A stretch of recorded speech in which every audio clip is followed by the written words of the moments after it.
Picture a frigid twilight in Montana, the kind where the wind howls like it's mourning someone. Now imagine a black horse, an abandoned Mustang, tied to a tree, snow falling slow as he braces for the end. Sounds like the start of a sad tale, doesn't it? But hold on, because this isn't just about cruelty. It's about hope sprouting where you'd least expect it. Today we're meeting Ember, a horse who faced wolves, wicked men, and death itself, and a hermit named Eli who saw more than just an animal in him. He saw a friend. It's one of those stories of overcoming that warms your heart and makes you wonder, don't animals sometimes get us better than people do? Let's dive in. What's coming will tug at your soul. It was late afternoon in Montana, the sort of somber twilight that swallows the light like the sun gave up early. The wind sliced across the plain, carrying the dry scent of frozen grass and a faint, mournful hum nobody seemed to hear. Tied to a gnarled tree, a sick horse, a Mustang black as midnight, could barely hold his head up. His ribs jutted out like ruts in parched earth, and his warm breath puffed out in shaky clouds against the biting cold of the falling snow. A farmer with hard eyes and an even colder heart had left him there without a backward glance. No use to me anymore, he'd grumbled, like the horse was just some broken tool. But anyone who's locked eyes with a creature knows there was a soul in there, and it was saying goodbye. This cruel man had no time for weakness. He'd bound the Mustang with a thick rope that creaked with every feeble tug, a sound like the groan of old wood. He wanted the wolves to come. To do the dirty work, he didn't have the guts to finish himself. The horse, feverish and trembling, caught the distant rustle of leaves underfoot, the first sign of predators in the wild expanse. His big, wet brown eyes mirrored the darkening sky, as if begging the universe for a chance no one else seemed willing to give.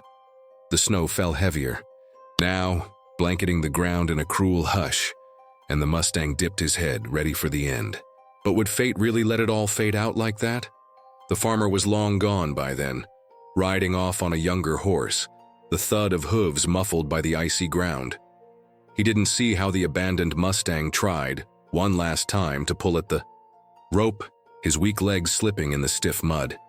The air smelled of damp pine and something sharper, maybe the fear the horse couldn't help but leak.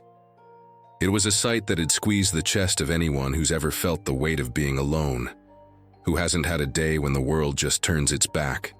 The horse had no name, no owner, nothing left but a body that kept breathing. Yet something, in how he stood there, silent, hinted the story wasn't over yet.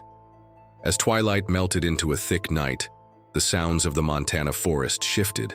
The wind moaned low, almost a warning, and the snap of dry twigs started echoing closer.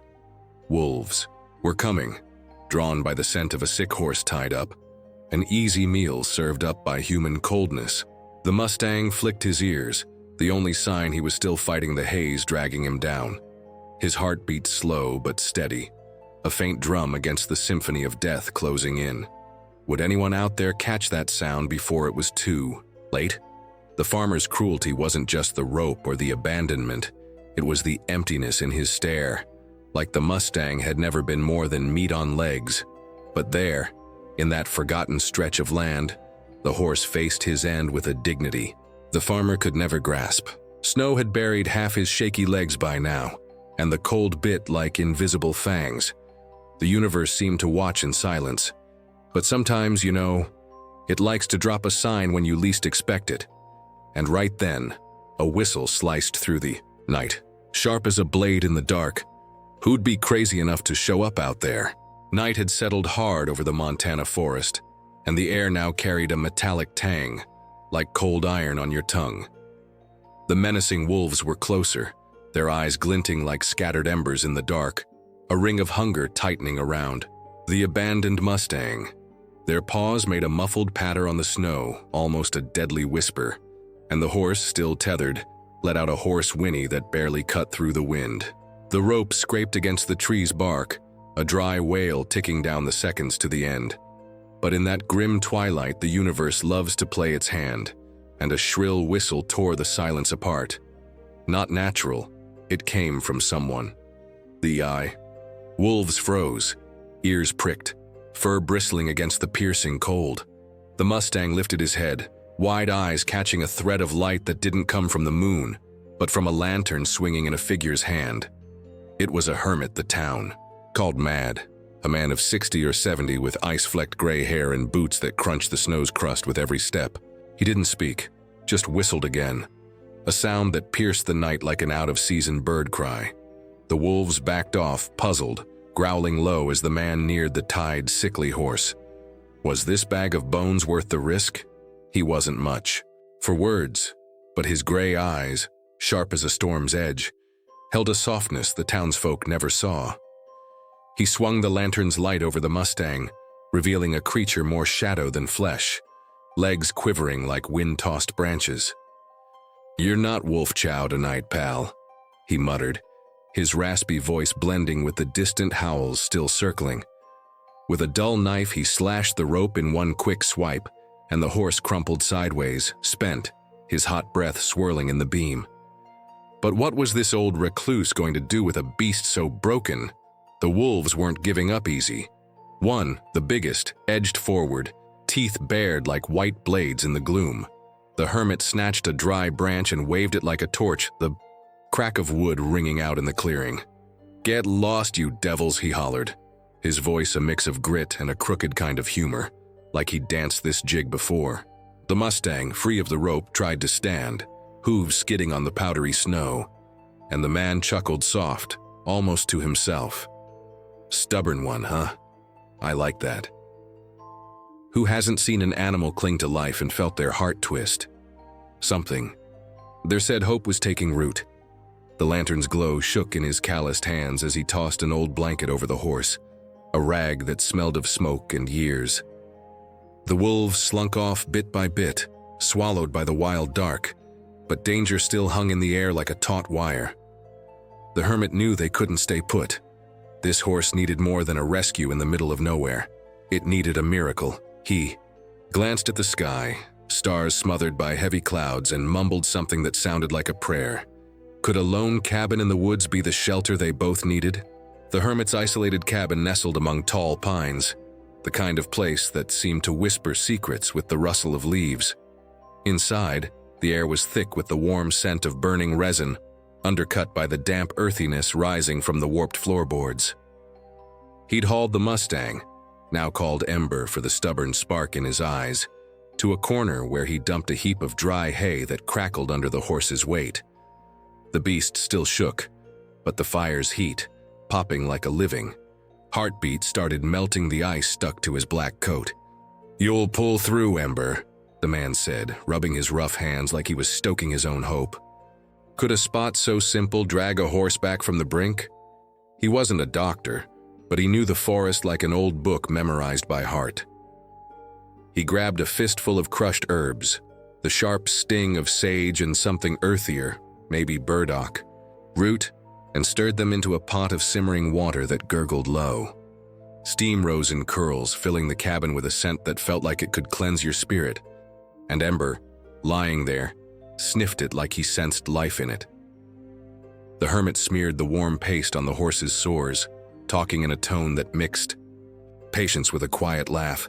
"If my granny saw this, she'd say I'd turned horse healer. Who hasn't felt a critter gets them more than most folks?" Little by little, Ember's eyes shone brighter, like they were saying thanks. But how long till he'd stand? Firelight danced on the wooden walls, throwing shadows that seemed to spin. Old tales. Outside, snow dropped in thick flakes, a muffled thud against the roof like restless fingertips. Ember started chewing the hay, slow, his teeth grinding in a rhythm that was near music to the hermit. The old man plopped on a stool, gray hair spilling into his eyes, watching the horse with a lopsided grin. "You're a story of grit, you. No? A Mustang that won't quit." It was like the whole forest, with its hush and its mysteries, was cheering this comeback. But would the peace hold? Days turned into a quiet routine in the cabin. The hermit woke with the first sunbeam sneaking through the cracks, the morning chill bringing a crisp whiff of dew that mingled with the rekindled fire's warmth. He'd clean Ember, fetch water in a tin bucket that clinked, and spin yarns about deer hunts, or maybe just make them up, who knows. The horse listened, ears twitching like antennas, and his legs steadied bit by bit. The bond between man and animal was real, an unexpected companionship that filled the hermit's lonely void. But deep down, he knew the Montana forest held more than silence. Something was coming. What had happened when the past came knocking? Ember could stand now, wobbly but solid enough to shuffle to the window. The foggy glass showed a white world outside, and the horse snorted, his hot breath sketching clouds that faded fast. The hermit laughed, slapping the beast's shoulder like they were old pals. "See? We cheat death now and then." It was a scene that warmed you up, a sign of toughness blooming in the wild. But as the Mustang gained strength, the faint crunch of boots in the snow started drifting in from afar. Would human greed track down this hideaway? The sun had barely climbed when a rough sound broke the Montana forest's quiet. Not the wind, but an old engine coughing smoke. The hermit was outside the cabin, splitting wood with swings that boomed like muted thunder, the fresh tang of sap rising from the split logs. Ember, steadier on his feet, grazed nearby, the sound of grass tearing loose mixing with the fire's lingering crackle. But the rumble grew, and 3 men stepped from a rusty truck, boots smashing the snow with a wet snap. "That horse is ours," the tallest barked, a guy with a cold stare and a scarred chin pointing at Ember. Would the hermit's past ever let him be? These relentless hunters weren't there to chat. The air turned heavy with the stink of gas and sour sweat they dragged in, a harsh clash with the morning's clean bite. The hermit dropped the axe, his hand quivering just a touch as he faced them. "He doesn't belong to anyone who'd leave him to die," he shot back, voice steady but laced with years of ghosts. Ember snorted loud, nostrils flaring like he smelled the threat hanging over the clearing. The tension was a wire stretched tight, ready to snap, and nobody seemed keen to back off. But what did these men want beyond a horse? The leader stepped up, his leather coat creaking, and yanked a pistol from his belt, the metal flashing in the weak light filtering through the branches. "We don't ask twice, old man," he growled as the other 2 fanned out, circling the cabin like crows over an empty field. The hermit let out a dry laugh, a sound that didn't fit the moment, and grabbed the rifle propped against the wall, its scratched barrel catching the fire's glow. "You picked the wrong horse to mess with," he said, like he was joking, with a buddy who hasn't seen a guy stand up for a beast and known it's more than pride, it's loyalty. Would this forest showdown spill blood? Ember didn't stay still. The Mustang, who'd barely moved days before, stomped the ground, the sound ringing like war drums, and took a step, eyes blazing with a courage born in isolation nobody saw coming. The men chuckled, amused by a horse joining the fray, but the hermit knew what it meant. A man and animal tie stronger than their greed. The leader aimed his gun at the Mustang, the click of the hammer slicing the air like a yell. "Last chance, hermit," he warned, his crooked grin flashing yellowed teeth. But had he underestimated what a brave heart, human or not, could do?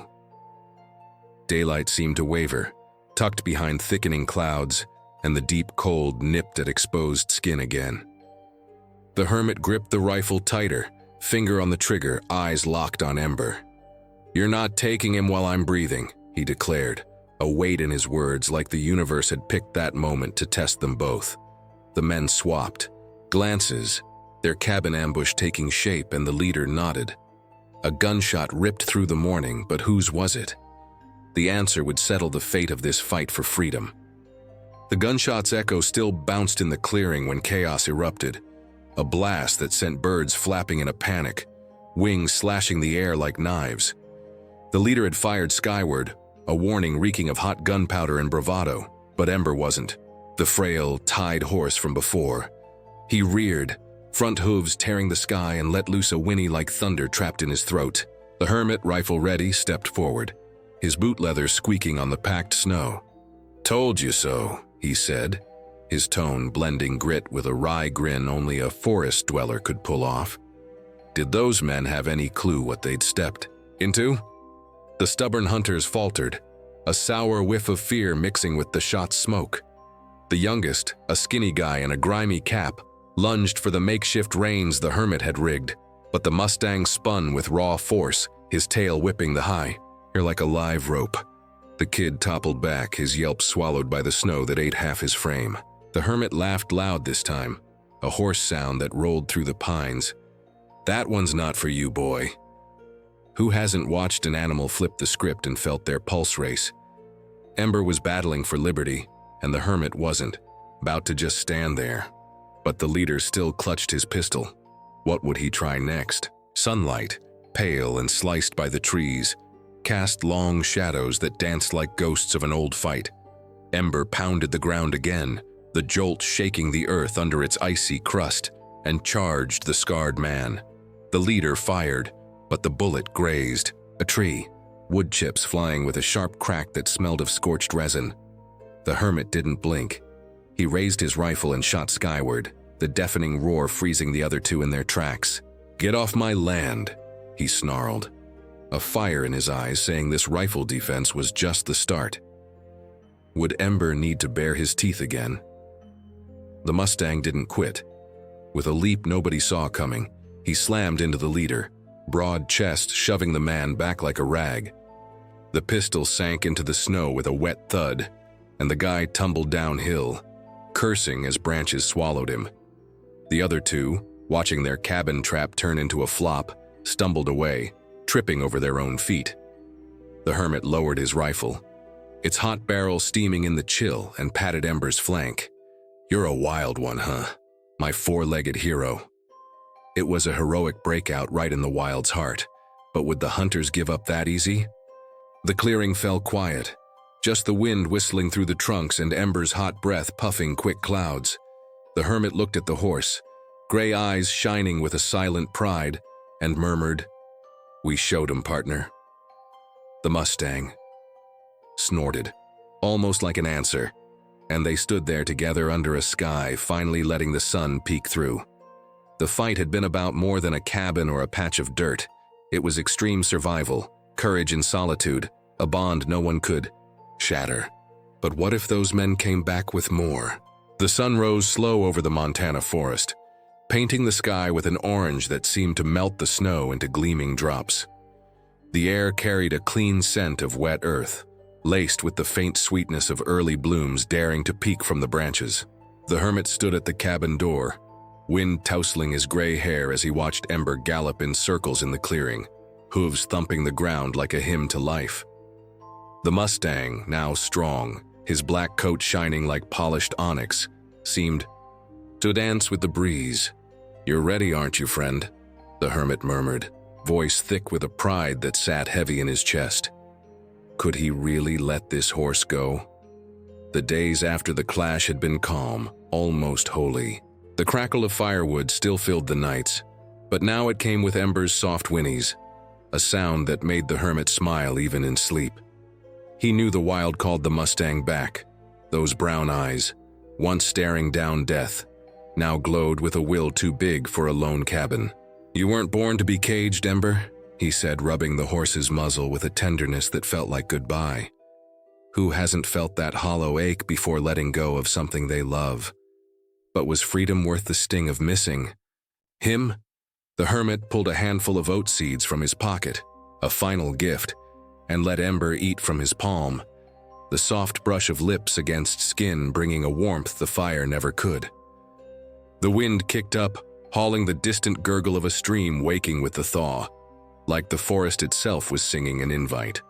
The old man stepped back, eyes damp and mirroring the horse trotting toward the woods. "Go on, you rascal. Show the world what surviving looks like," he said, chuckling low to mask the lump in his throat. Would Ember glance back one last time? The Mustang paused at the clearing's edge, ears up, his whole frame humming with an energy that screamed fight for freedom. He turned his head just for a heartbeat and his eyes met the hermit's. A look that needed no words, a tie time wouldn't erase. Then with a bound that made the ground groan, Ember galloped into the forest, hoofbeats fading into the rustle of dry leaves. The hermit stayed put, hands in his pockets, the stillness weighing like an old companion. It was a farewell that hurt, but filled the heart too. Sometimes the truest love is letting go. Would the forest cradle him as well as the hermit had?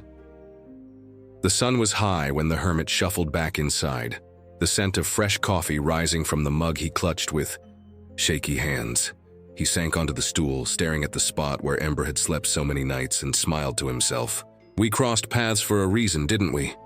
A nudge from the universe, maybe," he mumbled, like the horse could still hear. Ember was more than an animal rescue. He was a beacon of hope in the wild, an unlikely friendship that changed them. Both. And as the Mustang ran free, the hermit knew, real courage is loosening the reins. But what lay ahead for a recluse without his partner? So, Ember galloped off, carrying a lesson that sticks with you. Sometimes the greatest teachers have 4 legs. He faced down threatening wolves, human cruelty, and even death. But it was his bond with Eli that showed what true grit looks like. This tale of overcoming, of an abandoned horse turned hero and a man who found meaning in his solitude, reminds us hope can spark in the darkest dusk. And you? Ever had an animal shift your world? Drop it in the comments. We'd love to hear how these amazing creatures touch your heart.